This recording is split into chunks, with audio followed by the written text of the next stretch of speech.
E nós vamos falar de depressão, que é hoje uma das mais graves doenças que nós temos dentro de toda a perspectiva de saúde do mundo.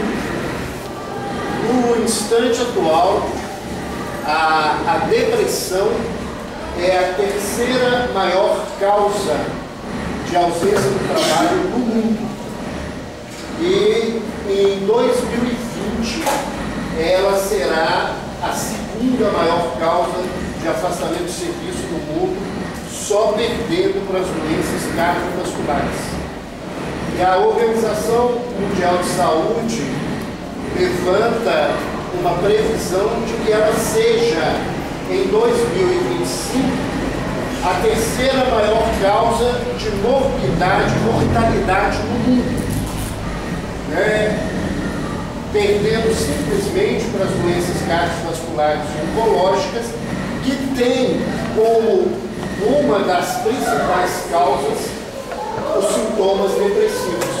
Ou seja, nós vamos chegar na próxima década convivendo com cada vez mais com quadros de depressão que ainda hoje é visto por muita gente com um defeito moral, com uma postura de falta de fé, no sentido de uma ausência de prática religiosa, o que não é verdade, né?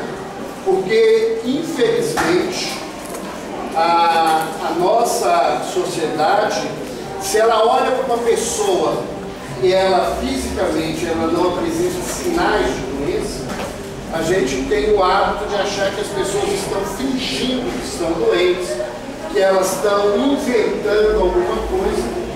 E a depressão é uma dessas doenças que o aspecto físico muitas vezes está preservado e a família e o social acham que aquilo ali poderia ser resolvido de uma maneira diferente.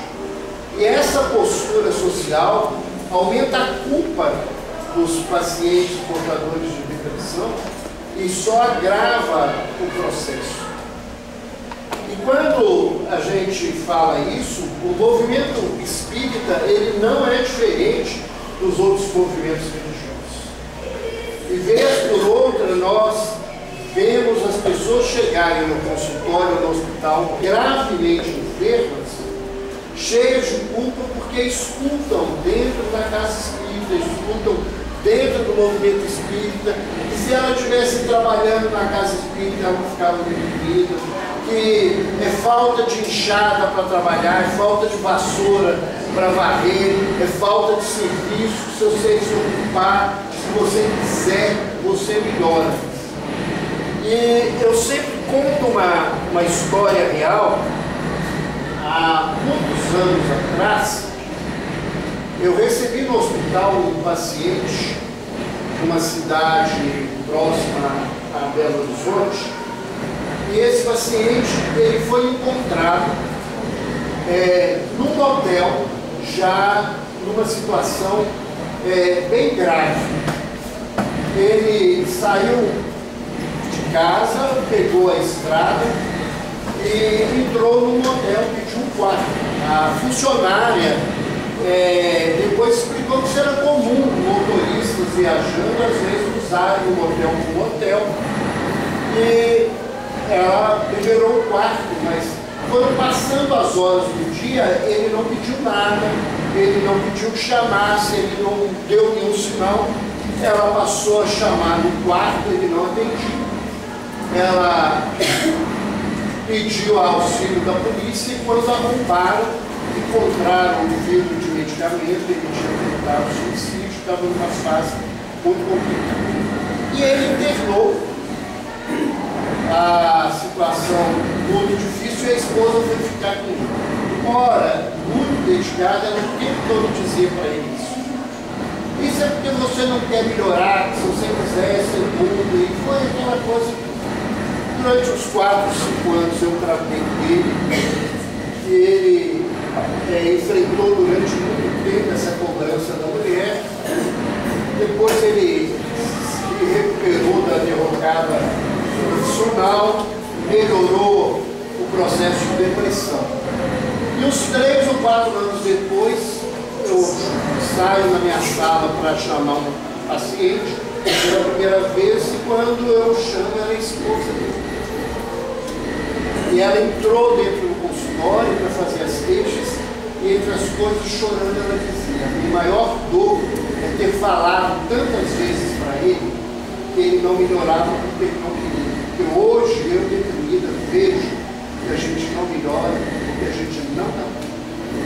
Eu acho que isso marcou muito profundamente, e eu às vezes falo, quando eu ouço as pessoas dizerem isso, a minha ruindade é muito grande. Eu fico torcendo para o fulano ficar deprimido, para ele aprender a falar o que ele não sabe na vida, dizer para o outro que é fácil sair de um lugar que nem é tão simples. E é talvez hoje uma das maiores dores que a gente enfrenta dentro do consultório, pela enormidade de casos que a gente enfrenta. Nós vamos começar trazendo conceitos, até porque nós temos no dicionário como sinônimo essas 3 palavrinhas: tristeza, depressão e melancolia. Mas, do ponto de vista prático, do ponto de vista profissional, são palavras que têm conotações bastante diferentes. Tristeza é uma emoção natural, faz parte da nossa vida. Todos nós temos momentos de tristeza, e até de uma forma muito inadequada, porque o leigo e a mídia vão passando. O povo agora, todo mundo acha que é bipolar, porque tem hora que eu estou triste, tem hora que eu estou alegre. Todo mundo tem hora que está triste, tem hora que está alegre. Isso é a realidade nossa. A medicina chinesa diz que nós temos 5 emoções naturais. O medo, que é a mais primitiva das emoções do ser, a raiva, a tristeza, a alegria e a preocupação. São 5 emoções que fazem parte da nossa vida. E às vezes as pessoas falam que é muito estranho, porque tem 4 emoções ruins e uma boa. Não, são 5 emoções neutras e que fazem parte da nossa vida e da nossa necessidade. E a tristeza é a emoção que nos leva a voltar para dentro de nós. Atrás da tristeza vem uma pergunta: o que é que está acontecendo comigo? O que é que eu fiz de errado? O que é que aconteceu na minha vida? A tristeza é a emoção que nos leva a refletir diante de alguma situação, principalmente de frustração. E nós precisamos da tristeza para reavaliar a nossa caminhada. Tristeza não é doença. Tristeza não se trata de remédio. Não tem remédio para a tristeza. E uma das tristezas mais sérias que a gente vive é o luto, que dentro do ponto de vista médico, ele pode durar de 6 meses até 1 ano, com alguma coisa normal na vida. Então, infelizmente, até profissionais que as pessoas chegam tristes e eles estão antidepressivos para ver se ficam livres da situação, o que nunca vai resolver, porque a tristeza não tem essa resposta aos medicamentos. Então, quando a gente está triste, a medicina chinesa diz que a gente tem que circular essa energia.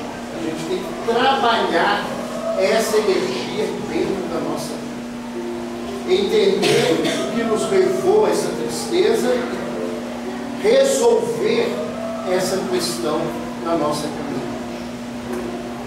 Depressão, né, do ponto de vista emocional, é uma tristeza estagnada. Mas depressão é, em medicina, ou um sintoma, ou uma síndrome, ou uma patologia. O que a gente quer dizer com isso? A depressão, enquanto sintoma, ela é um elemento de uma doença. As pessoas que são portadoras de deficiência da tireoide, uma glândula no pescoço extremamente importante, que tem quadros de hipotireoidismo, quando estão em crise de hipotireoidismo, um dos sintomas é a depressão. E se você der remédio para a depressão, ela não vai melhorar. Porque você tem que tratar a doença, a causa da depressão, que é o hipotireoidismo. Precisa tomar um hormônio, regular a atividade da tireoide e depois vai desaparecer a depressão. Quadros infecciosos graves dão depressão. Os cânceres, principalmente em fase avançadas, têm sintomas depressivos. O paciente entra em quadro de depressão. Mas este quadro faz parte de uma doença, não é a doença depressão. Então nós precisamos tratar da doença para resolver o problema. Por isso essa necessidade de um profissional que conheça para diferenciar esse número de elementos e assim poder cuidar da criatura. A depressão, ela é uma doença. E uma doença que se manifesta de algumas formas diferentes. Nós temos a chamada depressão maior ou depressão unipolar, onde o paciente a vida inteira, quando tem crises, só tem crise de depressão. Todas as vezes que ele adoece, ele apresenta os sintomas da depressão, que nós vamos falar daqui a pouco. Nós temos os quadros que começaram a ficar famosos aí, que todo mundo fala todo dia, que é a tal da depressão bipolar, né, que é um dos sintomas do transtorno afetivo bipolar, em que a pessoa tem fases de depressão, fases de euforia e fases de normalidade, como qualquer outra pessoa. São quadros psiquiátricos graves, que tem tratamento, mas não tem cura, em que a pessoa precisa se tratar a vida inteira. É um quadro extremamente complicado, a grande maioria dos pacientes são muito penosos, extremamente resistentes a se tratar, e como tem fases que eles ficam normais, eles tiram às vezes o remédio, vão ficar normais no tempo, eles acham que estão curados, e quando a gente vê, eles voltam a ter uma nova crise mais grave, tem um prognóstico pior, porque geralmente eles saem dessas crises pior do que eles entraram quando eles chegaram, quando eles começaram a adoecer. Nós temos os chamados transtornos de humor, de depressão, que as criaturas apresentam por reação a determinados fatores na vida.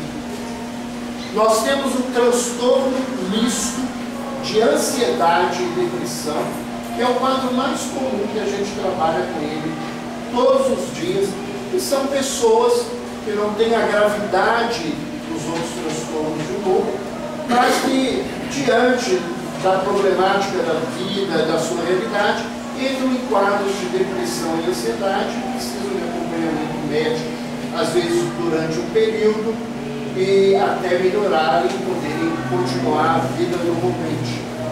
E nós temos um quadro especial de depressão que se chama distimia. O distímico é o portador de uma depressão de gravidade leve para moderada, mas de prognóstico muito ruim, porque a maioria deles não respondem a remédio. E para responder a remédio precisam de altas doses de medicação, que causam efeitos colaterais muito graves, e às vezes a pessoa não dá conta de suportar os efeitos colaterais. Esses indivíduos, raro uma família que não tem esse indivíduo, e desde pequeno é mal-humorado, ele cresce, a vida é cinza.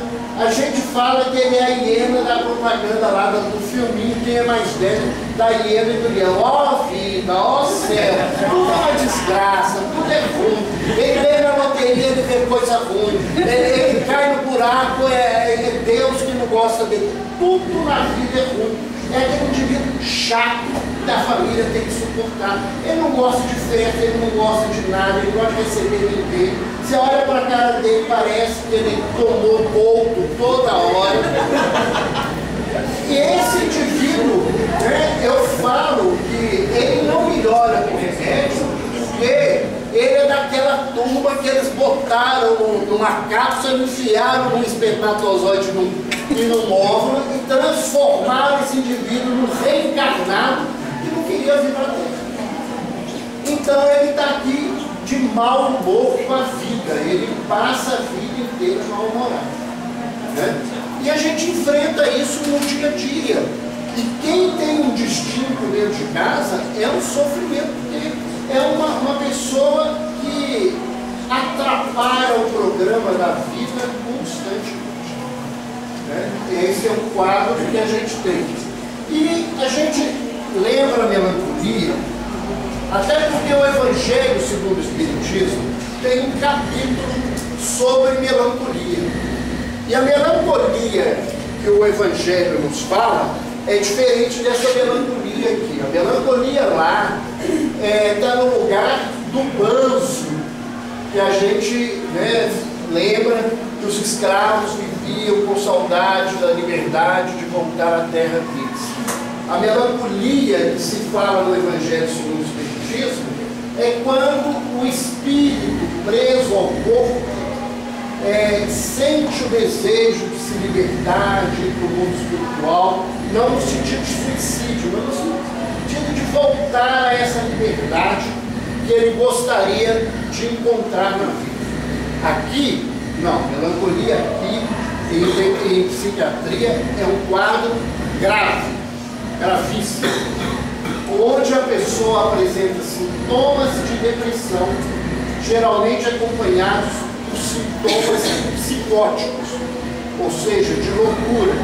A pessoa passa a ter uma visão da realidade distorcida. Esse quadro hoje não é muito comum, porque a gente tem muito medicamento para tratar. Hoje as pessoas têm mais acesso. Mas quando eu comecei a trabalhar com psiquiatria, eu acompanhei um quadro desses muito grave. O paciente deprimido, ele acreditava que o intestino dele estava morto. Por isso, ele não aceitava comer. Ele ia comer como? Ele não tinha intestino para funcionar. Então, ele não aceitava de maneira nenhuma. E o quadro se agravava tanto que, às vezes, você entrava no quarto, ele ressentia cheiro, como se tivesse alguma coisa acontecendo na vida dele. Ele foi ficando tão mal que nós tivemos que ligar uma sonda para alimentá-lo. E a comida entrava na sonda e saía pelo ânus igualzinha, como realmente algo não funcionasse dentro do cotidiano. É um quadro que às vezes leva o indivíduo à morte, e o tratamento mais efetivo que você tem para esse tipo de coisa é a eletroconvulsoterapia, que é o ECT, e a nossa sociedade fala um monte de coisa que acontece com ele que não é verdade, né? Nós vivemos aí numa política de reforma psiquiátrica nem sempre baseada nas verdades científicas, mas numa visão política de determinados profissionais. E o ECT é um tratamento extremamente eficiente quando indicado precisamente. A principal indicação dele é para depressão, principalmente em pessoas que correm risco de suicídio, em depressão de mulheres grávidas, porque os remédios psiquiátricos fazem mal para o feto e a aplicação não faz mal para a criança, e em depressão de idosos, por causa da gravidade do quadro psiquiátrico e pela idade, às vezes o idoso não pode usar qualquer tipo de medicamento. Mas isso é importante a gente levantar para vocês verem que depressão não é essa coisa simples que muitas vezes a gente vê o pessoal levantando.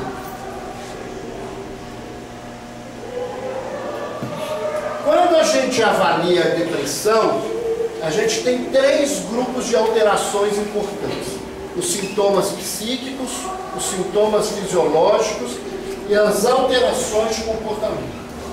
Nós vamos falar rapidamente sobre esses sintomas para a gente entrar na visão espiritual. Os sintomas psíquicos, né? Nós temos o primeiro deles, que é o humor depressivo. A pessoa tem sensação de tristeza, ela se autodesvaloriza, ela acha que ela não vale nada, que ela está atrapalhando o mundo, que ela é um problema, é um estorvo para todo mundo, e tem um sentimento de culpa, às vezes até absurdo. Alguma coisa que acontece na vida deve ser culpa dela, porque ela é tão ruim, ela incomoda tanto a vida, que ela se sente desse jeito. A anetonia, que é a falta de prazer. A pessoa perde o prazer daquilo que ela mais gostava. O cara adorava o futebol, ele não vai mais no campo, ele não vê mais televisão, ele não se interessa. É a dona de casa que deixa de assistir a novela, de fazer as coisas que ela gostava na vida. Passa a ter uma sensação de cansaço sem explicação, mesmo que passa o dia inteiro parado.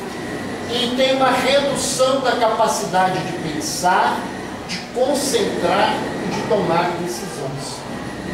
Uma paciente chegou ao meu consultório uma tarde, uma crise violenta, contando que ela tinha ficado muito mal e aquele dia a coisa tinha sido muito pior. Ela era uma dona de casa,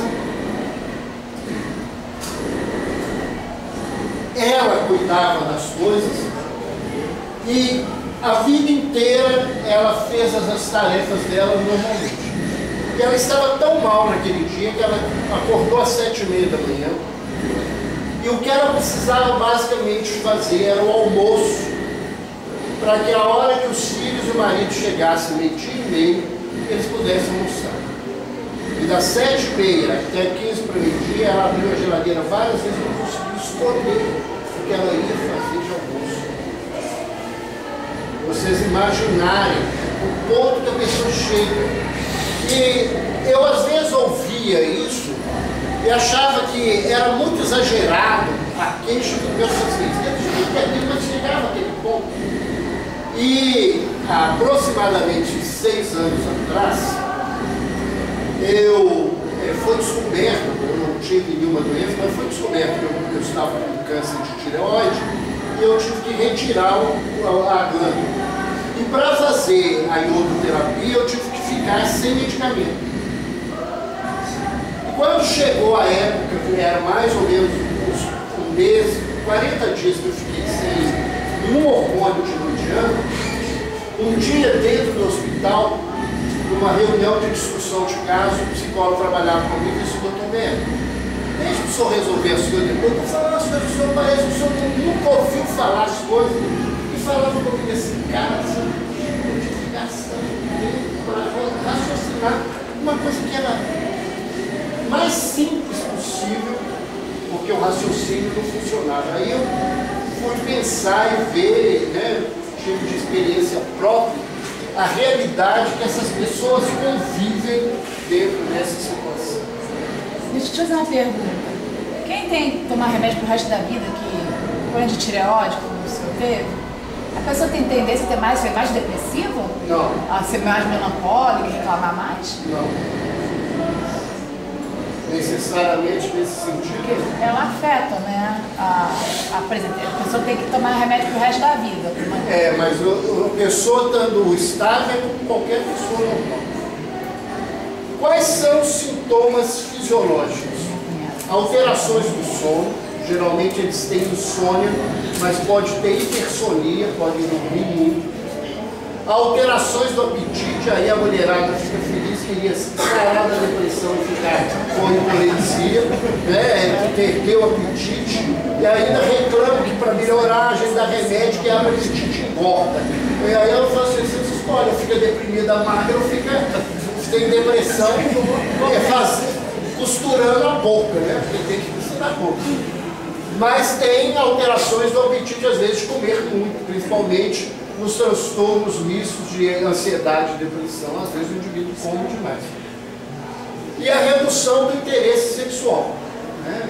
Que causa muito problema conjugal, porque muitos homens não conseguem entender as mulheres deprimidas, acham que elas estão com má vontade, com desinteresse no casamento, e isso às vezes é uma situação muito complicada. Estou falando no caso das mulheres, primeiro porque as depressões são mais comuns ainda em mulheres do que em homens, mas é porque na realidade socialmente os homens têm mais dificuldade de entender esses contextos do que as mulheres. As mulheres auxiliam muito mais. Eu acho que nós, os homens, estamos a muitos passos atrás do que as mulheres conseguem fazer de renúncia, de dedicação. Grande parte dos homens, quando as mulheres adoecem, principalmente doenças psiquiátricas, eles arrumam um jeito de ir embora para a vida delas. O que não é o mais comum entre as mulheres quando os maridos vivem essa situação. Isso tem até uma explicação cultural, né? Porque para você lidar com isso, você tem que ser forte. E as mulheres, por covardia, ensinaram os homens que os homens são sexo forte. E a gente foi acreditar nessa bobagem. E o homem não dá conta de nada. O homem não tem força, porque o homem não aprendeu a lidar com medo. Só quem reconhece medo é que vai ter coragem e que vai ganhar força. Como o homem aprendeu que não pode ter medo, ele não aprendeu a lidar com essas coisas do ponto de vista emocional. E as mulheres ainda covardemente que a gente é forte, que a gente fica acreditando uma bobagem de que tem que enfrentar com outra coisa. Se vocês acham que eu estou exagerando, vamos com pronto-socorro. A mãe chega com mão de menino, pedaço de orelha, o menino cuida do menino e fica lá. O pai pode até levar, a hora que ele põe na maca, o menino do lado e ele cai do outro. Mas me diz uma coisa, a mulher tem algum sintoma fisiológico do organismo que faz ela ser mais depressiva do que o homem, ter mais depressão? Alguns hormônios femininos facilitam isso. Né? Mas isso é uma história de um contexto muito mais profundo do que essa situação. As alterações comportamentais, nós temos o retraimento social, né? Eles não gostam da vida social, passam e escolhem uma situação que facilita a obsessão, ficar fechado num quarto escuro, né? Não respira ar novo, não toma a energia do sol, e aí não refaz energeticamente, e isso agrava o ponto de vista orgânico e ainda facilita a ação dos obsessores que querem que ele fique desse jeito, ou que estão como ele e agravam só os sintomas que ele apresenta. Tem crise de choro, às vezes sem nenhum motivo, tentativas de suicídio, que é o mais grave. 70% das pessoas que tentam suicídio, a causa, né, é depressão. Quer dizer, a depressão é o maior motivo de tentativa de suicídio no mundo. Então, por isso só, a gente tem que pensar na gravidade da doença, e alguns deles apresentam retardo ou agitação motor. Eu vou rapidamente, eu coloquei esse slide, eu não vou explicá-lo pelo nosso tempo, mas vou dizer por que ele está aqui. Algumas pessoas perguntam para a gente, mas se a depressão é uma doença que a medicina diz que é genética, como é que vocês falam que a doença é espiritual? Como é que isso se explica? Toda doença que é uma herança genética, o que ela demarca, na verdade, é uma palavrinha que a gente utiliza no espiritismo, embora não seja espírito. É karma. A herança genética, ela é uma demarcação, é aquilo que o espírito carrega na sua vida e que é demarcado no seu DNA quando ele reencarna. E a depressão, ela tem um grande componente genético. Quando você tem um parente que tem a depressão maior, que só tem depressão, parentes que a gente está falando, avós, tios diretos, pai, mãe ou irmãos, você tem 40% de chance de ter um quadro de depressão. E se você tem um parente que tem transtorno bipolar, essa chance aumenta para 70%. Ou seja, mostrando essa carga genética, né, que a gente se afiniza na reencarnação com espíritos que têm compromissos históricos semelhantes a gente. Então, o deprimido é um indivíduo que ele não fica deprimido necessariamente por uma reação só da vida hoje, algum problema que provocou-lhe uma tristeza muito grande. A grande maioria dos deprimidos estão doentes da depressão antes mesmo de reencarnar. Eles trazem essa predisposição e, como geralmente nós nos cuidamos muito mal do ponto de vista espiritual, a gente abre espaço para esse reconhecimento. Mas, do ponto de vista espiritual, a gente se pergunta, por que a gente se deprime? Talvez a gente teria uma pergunta muito mais profunda. Se a gente é criado simples e ignorante à imagem do Criador, se nós somos frutos da sabedoria divina, aonde que a gente adoeceu? Qual foi o momento desse processo evolutivo que a gente tropeçou e caiu? E aí isso aconteceu em algum momento.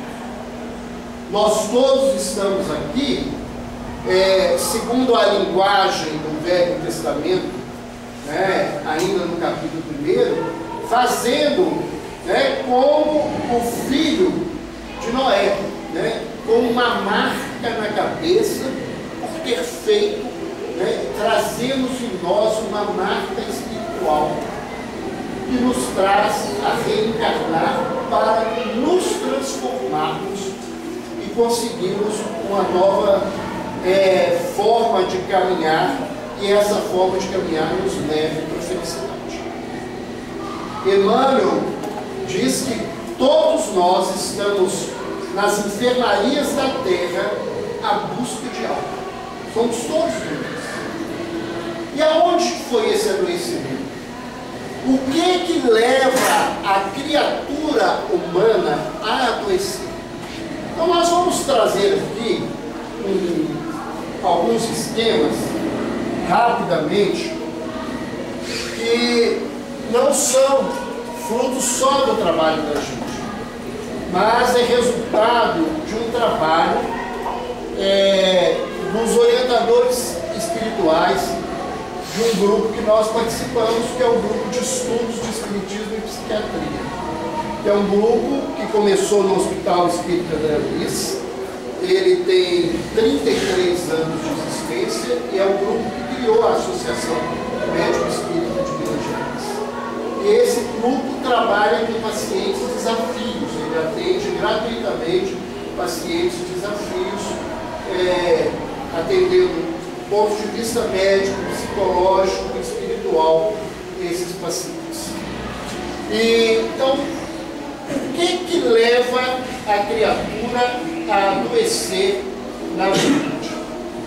Os espíritos dizem que nós adoecemos por falta de fé, por não acreditarmos dentro de nós na existência de Deus. Quando a gente questiona, duvida, em determinado momento desse processo evolutivo de Deus, nós entramos num processo, né, de insegurança. Porque a gente está seguro quando a gente tem os pés no chão. Essa é a expressão. A gente precisa ter uma base. E a pessoa humana que duvida da existência de uma inteligência, de uma harmonia no universo, ela passa a viver de maneira insegura e indigna. Então, o nosso problema básico é a nossa relação com Deus. É a nossa relação com Deus. Aí as pessoas podem falar, mas eu creio em Deus. Eu repito as falas de Jesus. Jesus disse assim, crê em Deus, até os demônios creem e tremem quando lhe escutam o nome. Nós falamos, ou nós raciocinamos na possibilidade da existência de Deus. Quem crê em Deus vive de acordo com a sua lei. Nós, na linguagem de Jesus, somos homens de pouca fé. Porque crença é diferente de fé.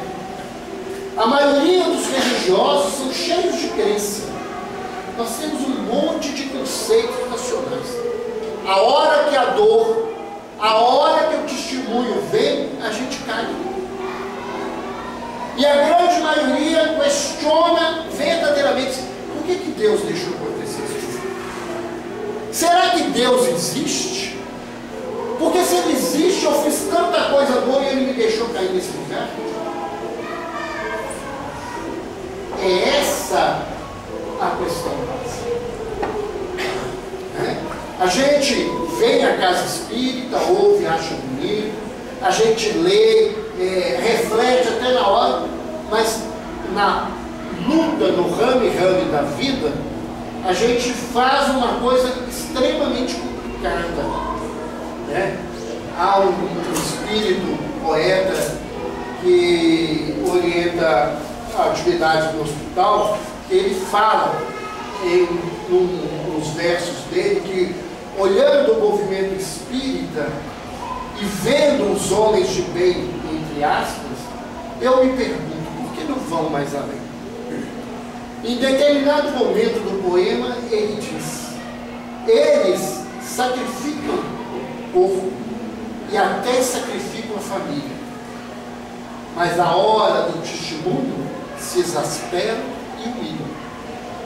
E mais à frente ele diz, infelizmente eu olho e vejo essa condição. Eles fazem com a mão direita e desfazem com a outra mão. É por falta de fé.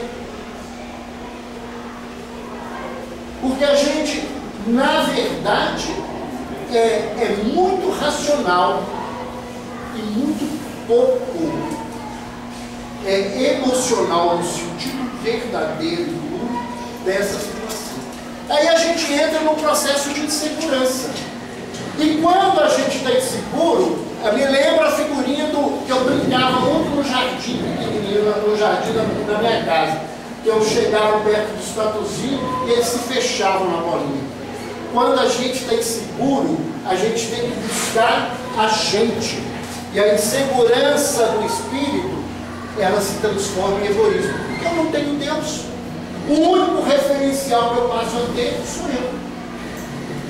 Eu passo a fazer da vida o meu olhar, o meu modo de querer ser, o meu modo de se fazer. E esse egoísmo, ele se expressa por inúmeras vicissitudes. No capítulo do livro Homem Sadio, Uma Nova Visão, esses espíritos nos falam, né, que o mito de Adão e Eva é esse mito do nosso adoecimento. E que os homens são basicamente 3 tipos de doentes: os doentes serpentes, os doentes Eva e os doentes Adão. São a forma como nós agimos diante, né, da lei divina. Então, o indivíduo, no seu egoísmo, né, ele vai viver a atitude que ele quer, e aí se manifesta o principal sintoma da depressão, que é a rebeldia. O deprimido é um indivíduo rebelde. E é tão complicado que às vezes a gente fala isso, que não tem tempo que eu falo que não tem deprimido, né? A depressão, ela tem uma estatística de aproximadamente 10% da população. Então, em cada 10 pessoas, se encontra pelo menos um deprimido. E de vez em quando os deles querem me bater depois da palestra, porque eu falei que essa eu não sou rebelde, eu sou humorista.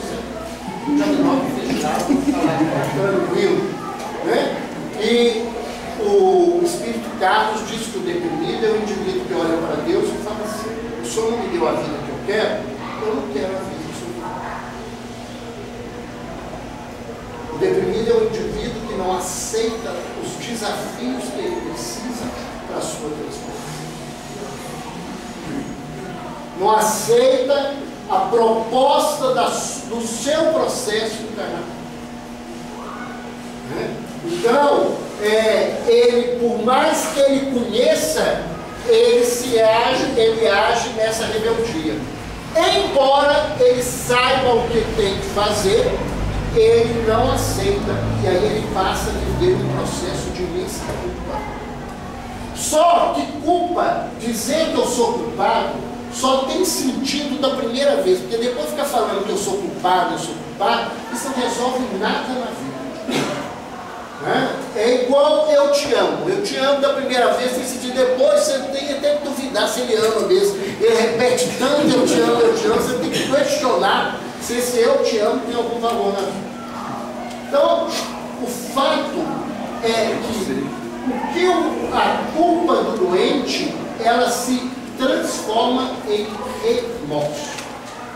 Ele fica remoendo aquilo o tempo todo dentro dele e não faz nada para sair disso. Essa culpa, então, ela pode acontecer de 2 formas. Nós temos como temperamento 2 grandes grupos de espíritos na Terra. Os espíritos in, que são os espíritos voltados para o acolhimento, para o interno, que todas as vezes que a vida faz uma chamada, isso se retorna para eles. E os espíritos yang, que quando a vida faz o desafio, eles voltam para o lado de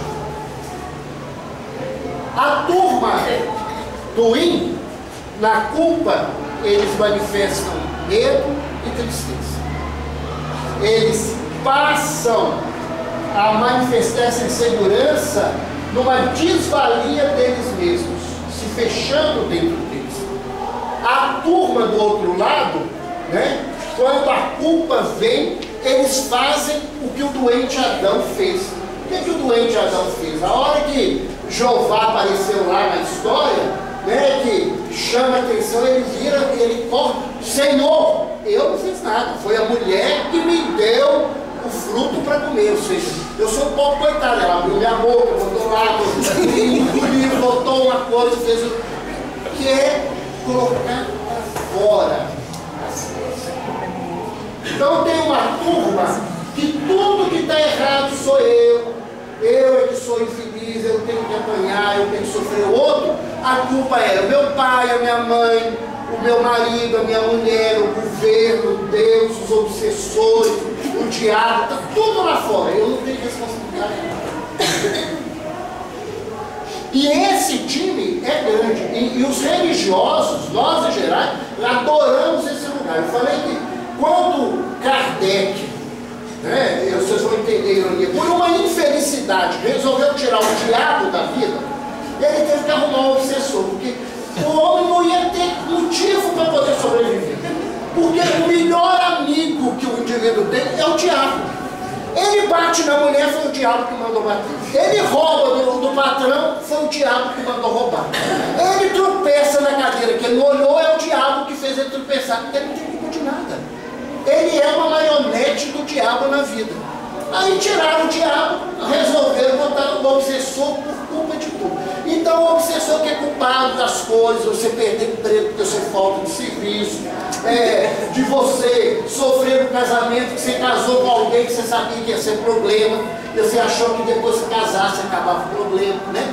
Mulher de Alcota é especialista disso, eu vi assim, ela reclama, quando a senhora casou ele já bebia? Bebia muito, doutor. Quando a senhora casou, eu achei que ele ia casar e melhorasse minha senhora. Se o casamento melhorasse cachaça, eu ia fazer esse casamento de todo dia. Eu não deveria ter beber no dia seguinte.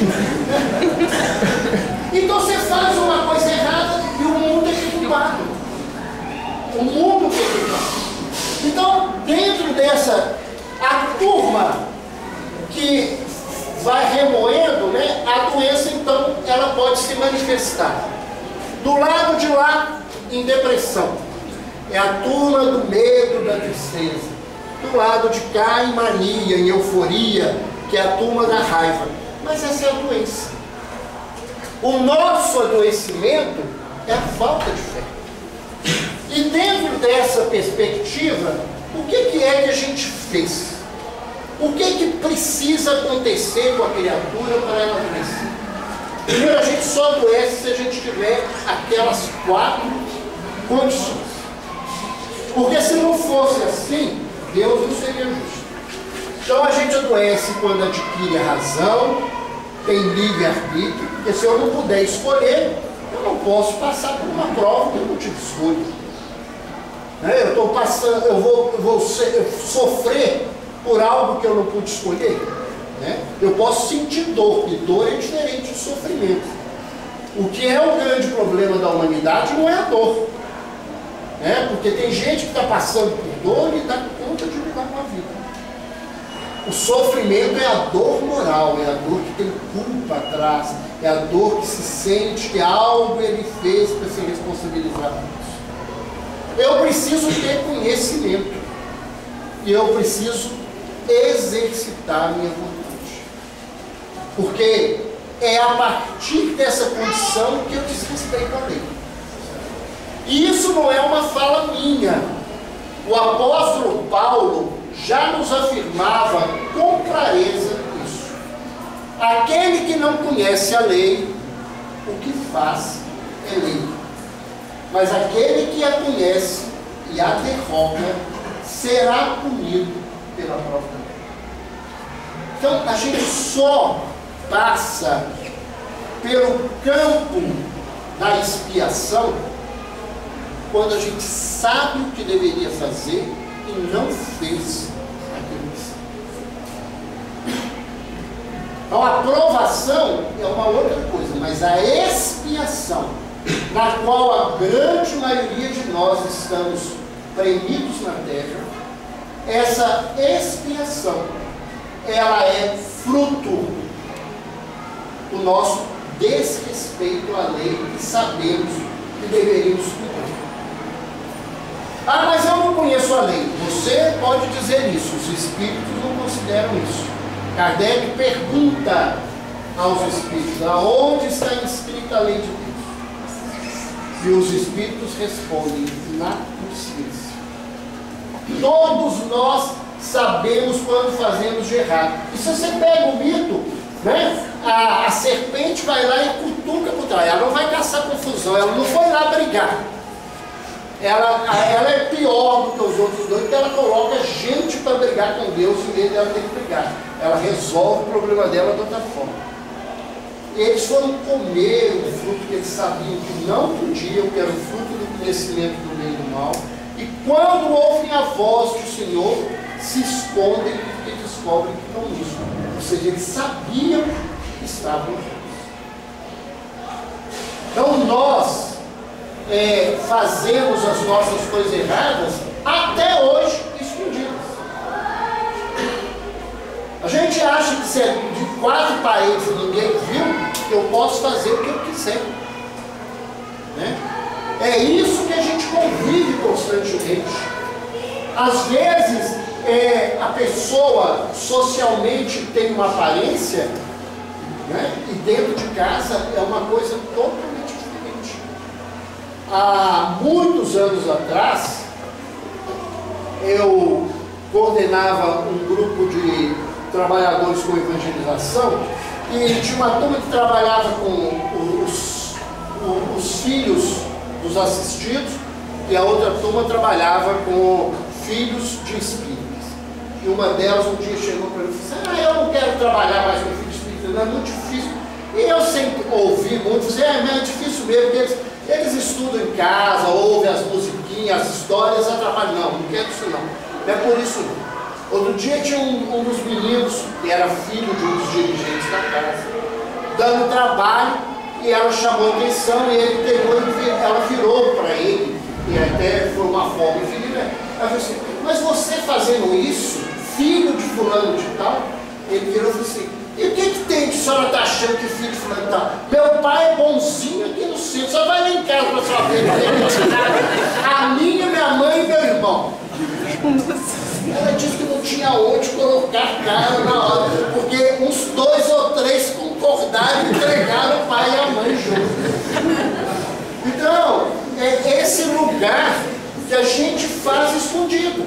A gente tem uma cara boa, né?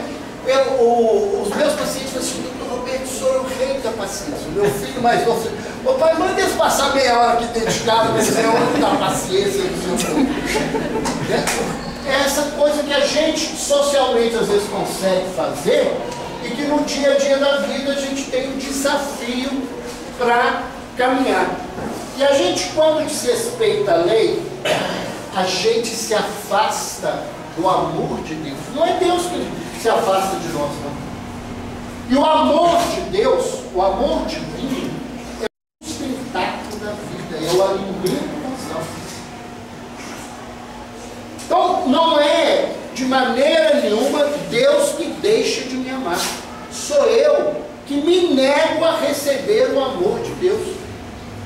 Isso é muito fácil entender, que tem gente aí na vida se negando a receber o amor da mãe, o amor do pai, o amor de um irmão, porque ele não aceita esse tipo de comportamento. Nessa situação, quando eu me afasto do amor divino que eu alimento, de um lado, eu me sinto culpado, porque eu sei que não é esse o lugar da caminhada. Mas do ponto de vista energético, eu me desvitalizo. Eu vou começando a ser faminto daquilo que é básico na vida. E essas duas coisas, a culpa e a desvitalização energética, é que adoecem o ser. Então nós adoecemos por falta de energia espiritual e por um sentimento de culpa que remói dentro de nós. Porque a partir desse adoecimento eu vou ter uma marca moral, que é o que eu escolhi. E no caso específico da depressão, a marca básica é a rebeldia. Mas cada um de nós temos uma marca básica: o orgulho, a vaidade, a inveja, o ciúme, né? Então, a preguiça, o comodismo, a indolência, como a própria figura do Adão, né? Nós passamos a ter uma marca em nós, né? Aquilo que a igreja fala de um pecado original que alguém passou para nós, não. Nós carregamos essa marca de nossa escolha. Todos nós temos um grande desafio de transformação moral íntima. Então a gente precisa se voltar para nós para entender. Não adianta eu ler 500 livros, ouvir 600 palestras, participar de 1000 reuniões, se eu não fizer esse movimento de internalização, de entender o que é isso. Porque essa marca moral, ela vai se transformar no corpo espiritual em manchas, em áreas sem energia, né? E é isso que acontece com o corpo espiritual. Ele vai perdendo a luminosidade à medida que nós nos mantemos no nosso erro. E cada um de nós vai construindo essas máculas de acordo com os nossos erros. Se os meus problemas são no campo dos sentimentos, a marca vai ser no corpo astral, no corpo de energia voltado para o sentimento. Porque o nosso perispírito é uma cebola cheia de camadas. Os nomes não importam, mas essas camadas, elas identificam as áreas de comprometimento nossos.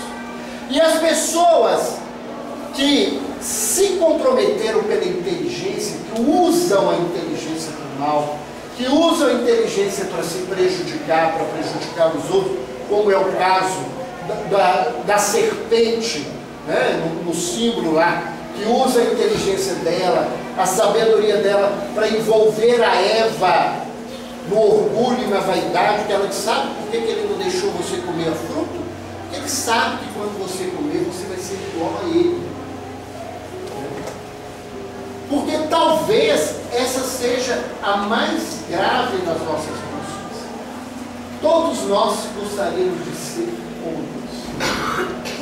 E todas as vezes que a vida nos dá uma oportunidade de ter e ter uma forma fácil de a gente ter poder na vida, a gente cai nisso.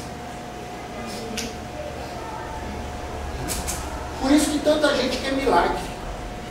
É a forma mais fácil, né? Eu ponho Deus ao meu serviço e Ele faz do jeito que eu quero, sem limitações. Então, esse adoecimento espiritual, ele vai se transferir do corpo vital, para o duplo etérico, para os chakras, e ele vai ter ressonância no corpo físico. Então, a minha doença, ela é moral.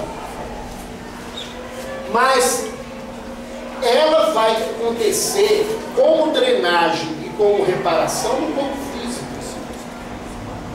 Aí o pessoal fala, mas então não precisa de tratamento só moral? Não, tem gente que tem que tomar remédio para poder ter bengala, para que esse corpo dê conta de fazer essa reconstrução. Porque se eu não tiver amparo, eu não dou conta dessa caminhada. Como é que então nós vamos adquirir saúde? Tentar terminar o mais rápido possível. Não.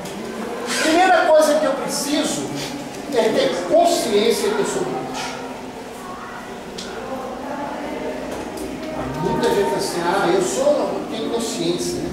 Então o espírita é igual se fala assim, a gente está aqui porque a gente é o pior de tudo.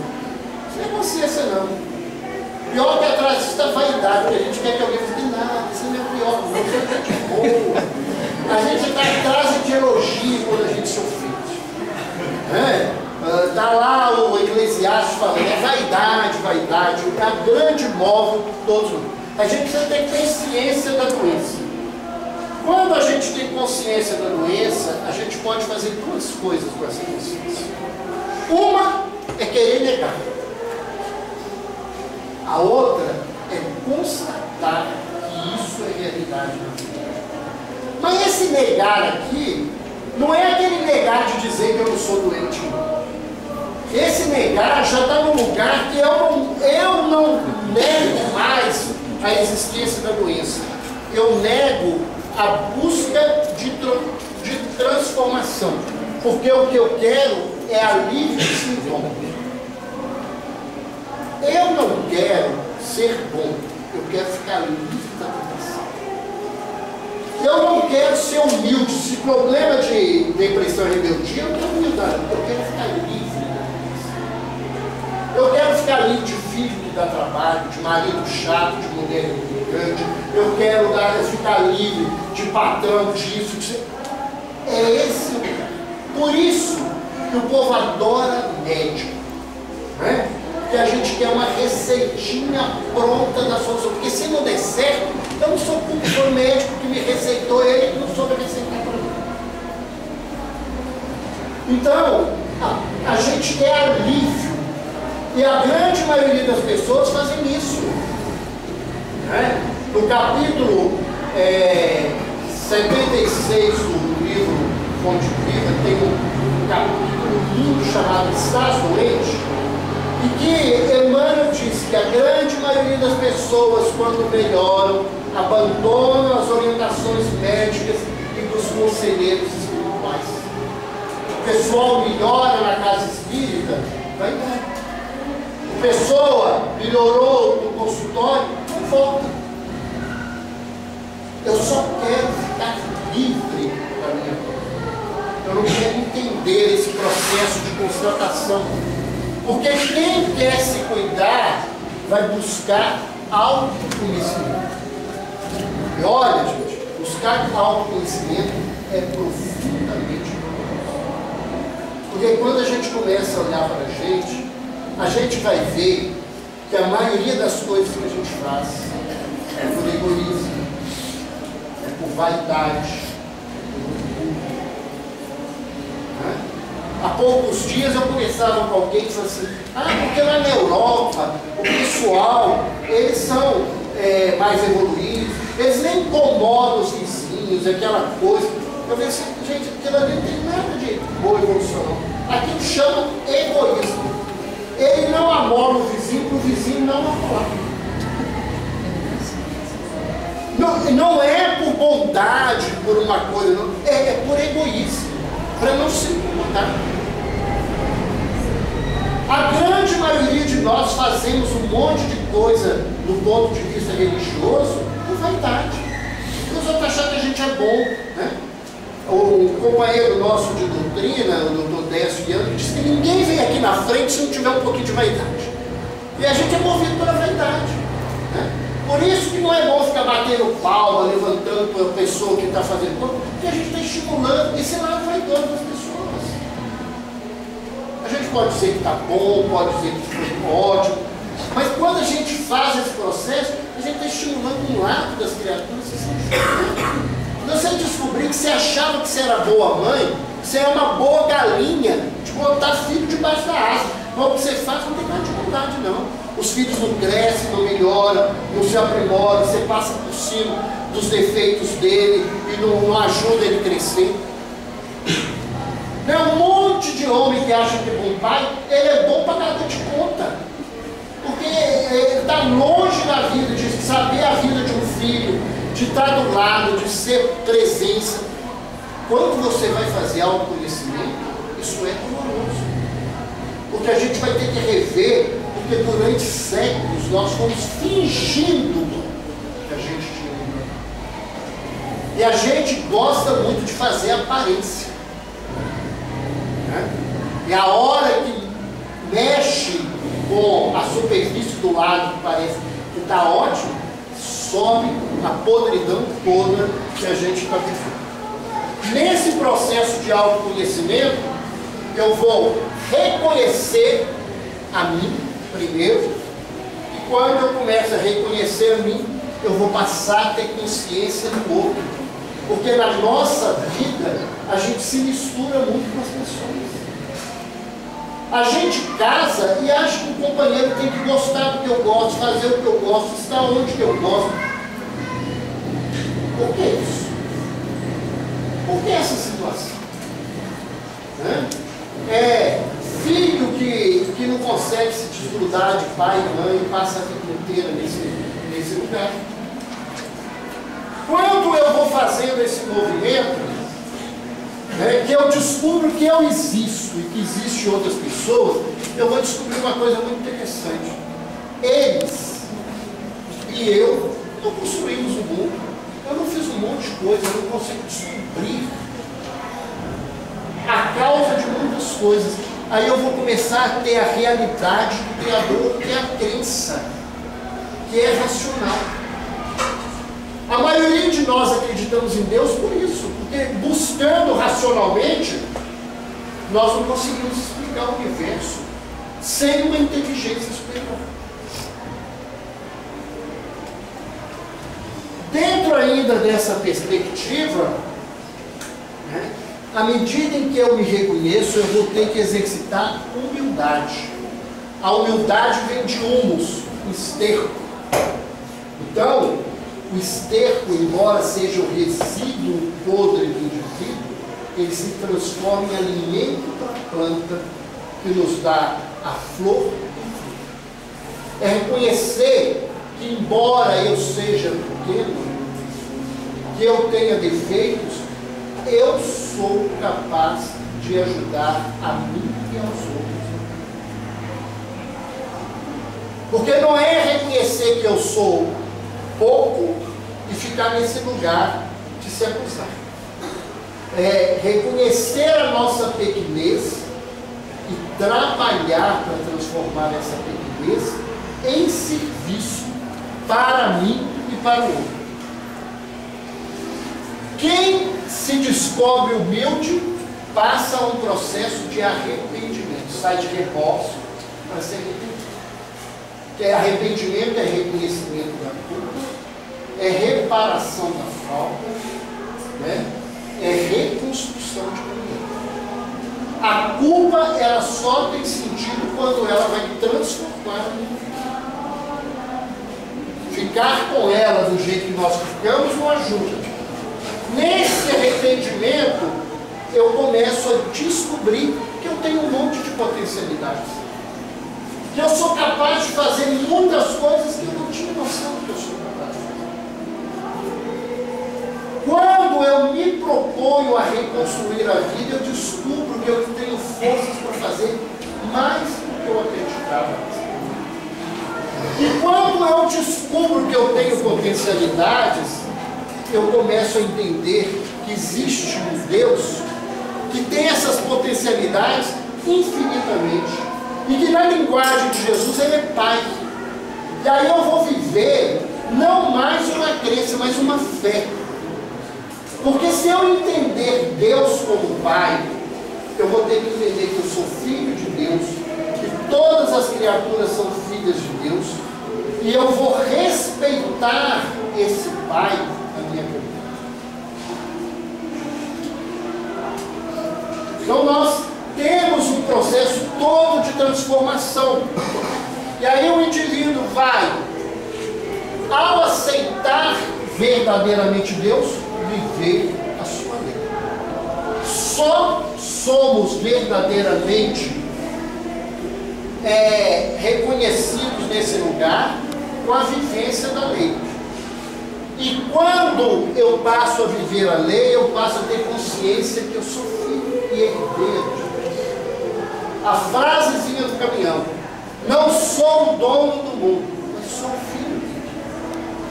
A gente deveria pensar nessa frase. Eu não sou dono, mas eu sou filho do dono. Será que eu estou cuidando da coisa do dono como filho? Será que eu estou cuidando de mim como filho de Deus? Será que eu estou cuidando da minha família como filho de Deus? Será que eu estou me reconhecendo nesse lugar? Porque quando eu me considero herdeiro de Deus e vivo a lei, eu tenho saúde. Saúde, nas palavras de Emmanuel, é a perfeita harmonia da alma. E nas palavras de Joseph Kleber, é a real conexão da criatura com Deus. Então, quando nós estamos falando de doença, e a depressão é uma dessas doenças graves dessa caminhada, nós estamos falando dessa transformação. Por isso que de cada 10 pessoas que tomam remédio para a depressão, só 6 no máximo vão melhorar. Porque o remédio vai segurá-lo. A grande maioria não se melhora, porque tem um processo atrás disso, que às vezes não deixa que ele nem aproveite o remédio para si. A culpa, o remorso é tão grande, o adoecimento energético é tão profundo, que ele não consegue sair disso. E aí, quando se fala de tratamento espiritual, Né? A gente não está falando só de paz, a gente não está falando só de desobsessão, não está falando só de leitura, a gente está falando do principal disso tudo, que se chama transformação. A doença é espiritual? Não é porque os espíritos. A doença é espiritual porque a causa está no meu espírito. Está na minha postura diante da vida. Na minha postura diante da vida. E por isso, para interromper, eu gostaria de deixar uma receitinha interessante. A gente precisa mudar a pergunta. Todas as vezes que a gente adoece, a gente tem uma pergunta: por que adoeci? E a pergunta real deveria ser: para que eu adoeci? Não é ir atrás, é entender qual o objetivo do adoecimento para a minha vida. Por que eu fico deprimido, esquizofrênico, diabético, com câncer? Por que eu fico com inúmeras doenças na vida? Essas doenças são mestres na nossa caminhada para a nossa transformação. Gostaria de agradecer a oportunidade de Soraya, gostaria de agradecer a atenção de todos vocês e passar a palavra para a coordenação.